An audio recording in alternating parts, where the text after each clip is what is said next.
lore kami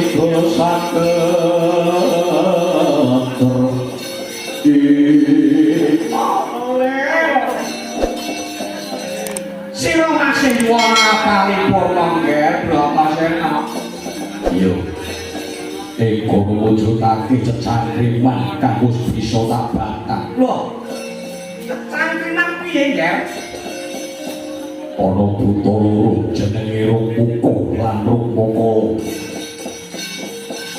kang reksa gunung Candramukha jebul iku sesingone Bathara Bayu lan kaki Bathara Indra banjur paring dawuh yen to sejatine kayu gung susuwe angin batangane kayu iku karep gung gedhe susu angin mlebu wetone napas Bapak Durna sampeyan gawe sanepan kang Gusti batang kanthi panindak nggonku upaya menyang Gunung Candramukha tegese dawuhmu wis bisa tak leksanani dina iki lan aku wis disekseni dening Bathara Bayu lan kaki Bathara Indra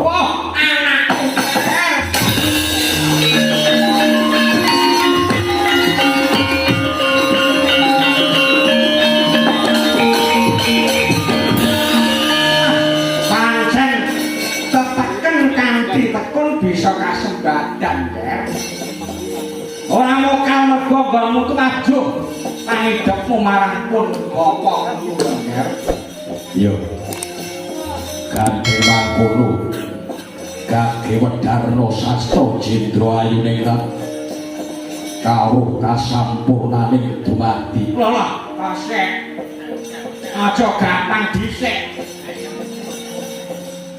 tumraping wong munggah gunung saya dhuwur saya gedhe anine ana bebana pungkasan maneh ingkang abot kudu dilakoni aku mbok dawuh apa meneh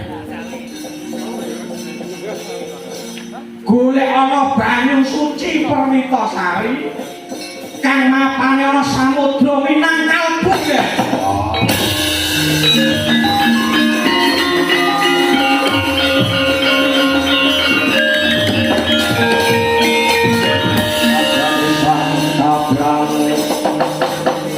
Rinangkul pinempet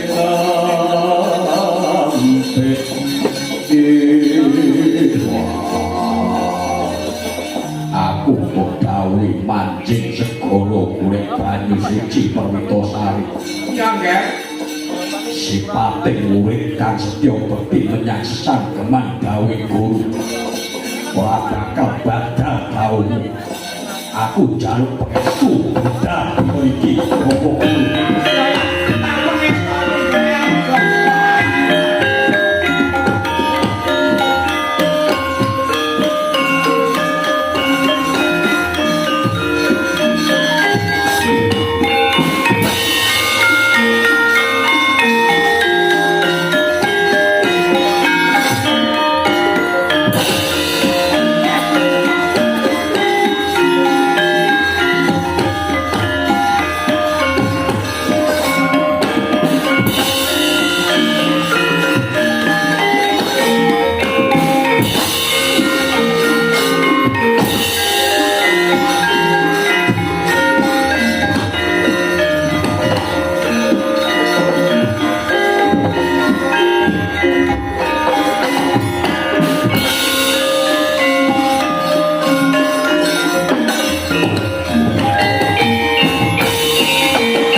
Jegrak Pindha Tugu Sinokarto. Apa to tegese Tugu Sinokarto? Tugu ingkang rinenggo-renggo tegese reca. Datan ubah datan musik lisan panenggak Pandhawa auto. Bawane tekate wis gembleng sedyane wis golong. Manjing jroning samudra. Nadyan to mati parandene rungkepi bebener lan kautaman.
megap-megap cinandak dening asta ingkang kering Jilaja sinuwek tutuke kenembur rawa biak katak dadya samudra getih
sira kaya wong bingung pangrasanira kaya jroning alam pasupenan nggih. Wah, ana bocah bajang nanging sira nyebut aku nggih. Sira iku sapa? Sumrupa nggih. Ulun iki Sang Mahardi Kengrak ya Sang Ruci Dewa. Sira iku aran Bratasena ya Werkudara. Sira iku anake Prabu Pandhu Ratu ing Ngastina. Samengko wis manjing ing tepet loka. Wah, ingkang tawasa jroning pasupenan jebul. Ing kene ana papan kang kaya ngene kae. Mongko rumangsaku mau jegur samudra. Iya ya Kaki, ora kliru. Sira diutus dening gurumu Begawan Kumbayana upaya banyu suci Perwitasari. Minangka pitukane nggonira gayuh kasampurnan. Manjing suruping pati mulyaning Sang Kantaran. Ya ingkang sinebut Sastra Jendra Hayuningrat, Sastra Cetha Paripurning Wangsit.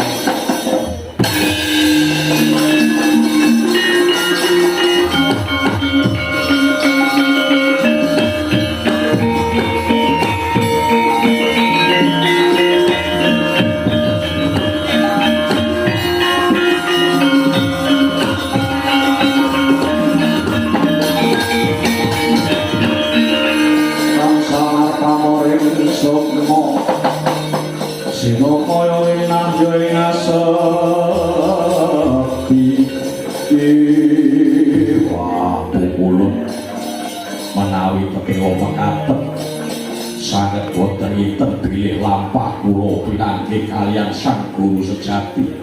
Kumulun kula ngaturaken pangabekti mugi kunjuk wonten sangkaping pemodo.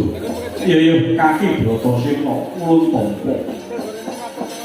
Samengko sira percaya lamun tok ulun Sang Ruci Dewa. Inggih. Menawi tetewa mekaten babar pisan ibarat ulah mungkuing rawagan.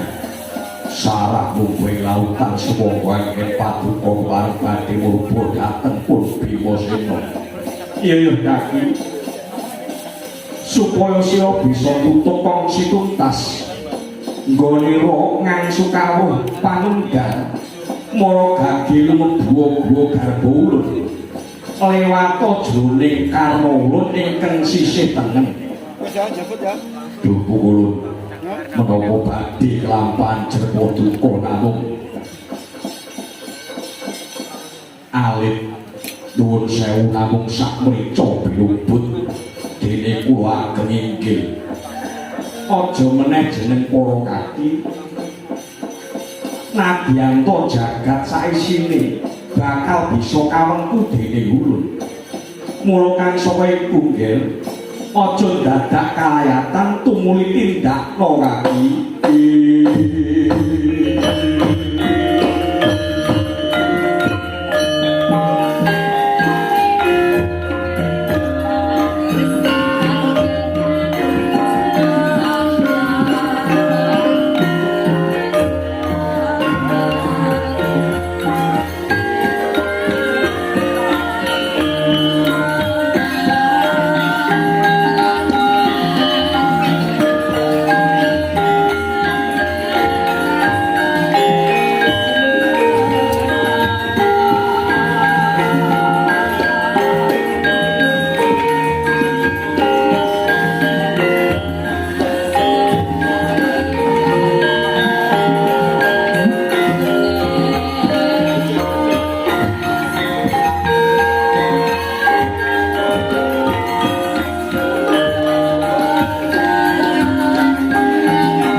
dadya paduka malih wonten mriki. Ing kene iki papan kang ora kawengku ing bungah lan susah. Anane mung nikmat mupangat satata nedya.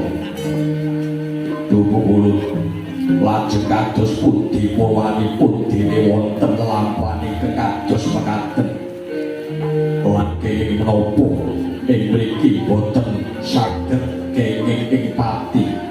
Kaki yen manungsa isih mangan sarining bumi geni banyu angin mesti bisa teko pati. Lajeng kados pundi dene badan wadak mekaten saged manunggal kaliyan badan alus. Ngerti nggih? Raga mau kumpule yen dadi lembut. Lembut iku dadi alus. Iku kapurba dening kawasaning nyawa. Mula ana tetembungan warangka manjing curiga, curiga manjing warangka tegese nyawa kinemu lan raga alusing lair genti pinengku dening alusing nyawa. Kabeh mau mung muhung manunggaling panca sasapa yaiku hambeking lima, hambeking bumi, geni, banyu, angin lan swasana. Ingkang agal manjing dadi wadakira, dene ingkang alus dadi kemayang lima. Ingkang suwiji-wiji anggung daya dinayan urip ing uripan. Sena bumi ku wadahe urip, geni ku sranane urip, banyu iku dayane urip. Angin iku wujude urip, dene swasana iku ingkang anguripi. Yen wis mengkono banjur manjing jroning bawana dadi geterubah. Kadayan ubenging jagat. Kaprawasa kodrating bumi satemah kudu ambabar pakarti. Mula uga sinebut sang musala karma ingkang mengkuwedi. Pakarti rahayu. Nanging sangsara lawas banjur kataman wataking jagat katarungku hawa nafsu. Mula wate amuk sarana hening awas lan eling. Bratasena senadyan tampa tan antuk mulya parandene maksih bejo kalamun tumitah dadi manungsa. Jalaran ing kono maksih bisa tinebus rana hambangun hambek utama yaiku lila legawa sabar narima temen lan luhuring budi. Tumuli ngambah margane karahayon yaiku ngrasuk sejatine urip, tindakake sejatine panembah lan sejatine budi dharma. Tan kendhak tapa brata sarta hanggung mersedi rahayuning budi. Rasaning pamratobat sing urung turu sing ati yaiku margane ngantuk pangruwatan saka sakaing mengala. Sena ilmu marang sangkang paranira tan murma bakal mulih mula-mulanira. Purwane sira dumadya ing madyaning Madyapada, sira uga bakal bali tinungkut manjing ana ing jagat pamungkas. Mula kang sawe kunggel mirengna karnanira ulun bakal amisik. Inggih pupul wis saged dawuh. Sumurpa sastra Jendramana patraping panisik datang sarana pijiling pangucap nanging kudu muhung sabda kang tan piledhar yaiku sastra kang datang tinulis. Mula sinebut aji sastra Jendra Hayuningrat, aji budaya kekuatan ingkang mijil saka getering rasaning cipta. sastra sinebut saastra tegese loro ingkang manunggal prasasat kaya salam tangkep tangan Jaya iku unggul Indra iku luhur hayuning rat iku rahayuning jagat mula sastra Jendra hayuning rat iku mengkuwerdi daya kekuatan ingkang tuwuh saka panunggaling rong perangan yaiku sejatining manungsa lan sejatining Gusti tumuli tuwuh ambabar kamenangan ingkang nyata yaiku rahayuning budayan gedhe wondene kabeh mau dumadi saka Bajra Satwa Bajra tegese bledhek satwa mengkuwardi urip uga sinebut sastra cetha paripurning wangsit tegese salira wicaksana sifat sampurna kawaspadane dhateng kasamaran marang ubah muslim jagat mula kang saka iku kaki gunakno aji sastra Jendra hayuning rat iki kanggo memayu hayuning jagat raya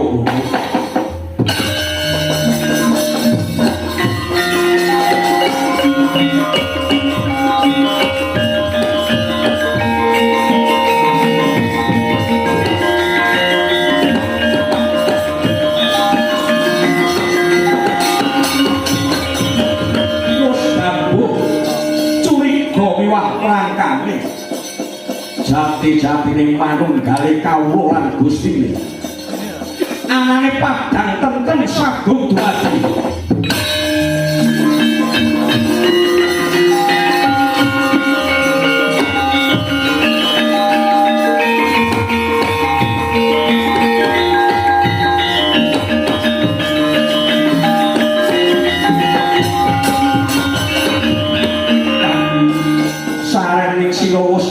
kawuh manunggaling Jwangodipati tegese sira minangka utusaning titah mustikaning manungsa kawuh panunggaliku kawuh ingkang tumuju marang karahayon ing alam donya tekan delahan tindakno ana ing bebrayan yengger wah pukulun kula kraos mapan wonten ing mriki kewala kula boten badhe wangsul pungulun aja ya nggih aja iku mung lagi sawetara sira bisa ngrasakake isih akeh jejebahan kang kudu sira sangkul minangka satriyaning jagat mula bali ing Madyapada merga sira durung titi wancine mapan ana ing alam iki tetep ana dharma kasatriyan kanthi labuh marang bebener jejetno marang pangadilan kisasen angkara ing jagat iki kanthi pamindak rahayu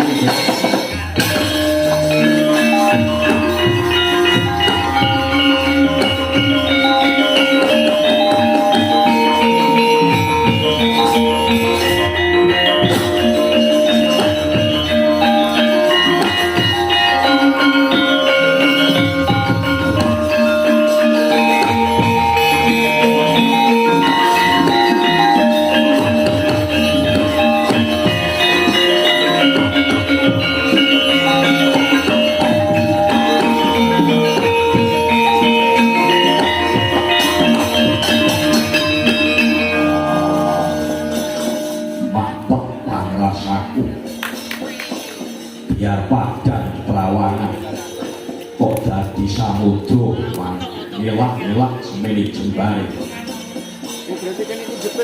nadyan wong akeh padha ngarani yen tangga padana joko akeh aku marang pati ning sejatine Bapa Durna Guru kuwi kang nglantarake kasembadaning sejati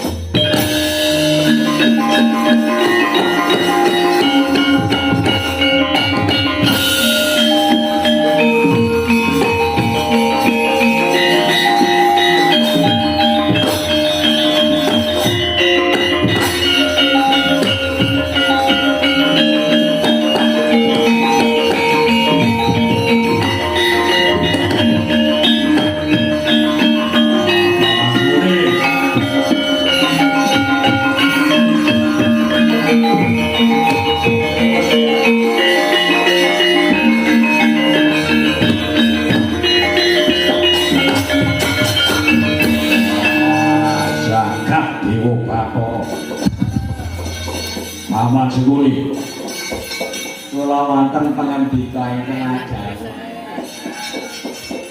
Ora ana gunane diayomi karo wong gerang-gerang. Ora ana gunane duwe pujangga. Jarine gurune para satriya tibake padha mung isin-isini.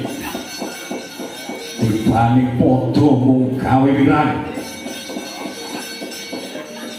Tumakane endon mung arep nyilakake wong kuwongo, ora lidok ujare daplok.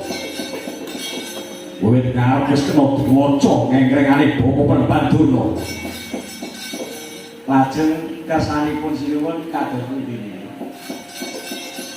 Besok ngenteni napa? Dikepriake wae. Kurawa dibukae kabeh. Blangkon-blangkon sing dicopoti kok nggo meneh. Sing semen diracaan niku kan ngaten niku. Lugu sing jejeg dikepiake amu-amuan Bapak.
ana.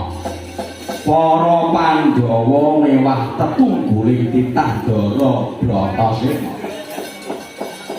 Sampun manunggal kaliyan sang gesang sejati, pepanggihan kaliyan sang Mahardi Kengrat, nenggih sang Ruci Bathara. Mugi dayanipun saged hayu hayom lan hayem nggih Gus. Iya Kakang Semar iya. Wah semono aku medho nrimo marang kowe Kyai Badranaya Pandungan.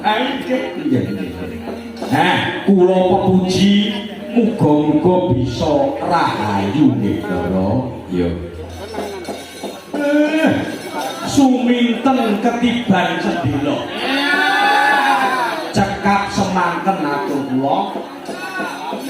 Kampung Sawana Diluwih.